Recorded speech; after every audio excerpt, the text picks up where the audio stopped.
لو لبست فستان وفردت شعرها وعملت ميك اب خفيف هتطلع قمر بيانة. الصورة دي البيانة قبل ما انا اتجوزها بشهر والله. كانت مز اتجوزت اخوك السويسي بقت جثة، يعني العيب بيبقى فيه يحيى. يعني مرة شايلة الهم ولا بتاخد تروح تعمل شعرها و24 ساعة مع العيال وبتطلع تساعد الواحد. والناس بقى مش رحمانة من التعليقات. يعني امبارح عملت فيديو انا وهي وامها، انا وهي وامها، بتقول لك ده امها شكلها صغير منها، ده امها مش عارف ايه، امها اكبر منها ب4 سنين يا عم. وبعدين التانيه ولا عندها عيل ولا تايل، وبقى مخلفه 4 عيال وشايله الهم. ما هو بيبقى من راجل، فاهم ازاي؟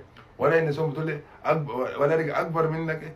ايه يا جدع؟ هو هي دلوقتي لو خدت 50 جنيه كل يوم كل اسبوع هتعمل بيها شعرها مش من حقها؟ حقها، بس هي بتستخسرها. بتقول لك اما اروح اجيب الخدمه اللي عليها احسن ولا اروح اجيب اكل الدار احسن. فاهم؟ يعني انا احنا سبب، انا يعني مثلا السبب في فشل بهاء عادي.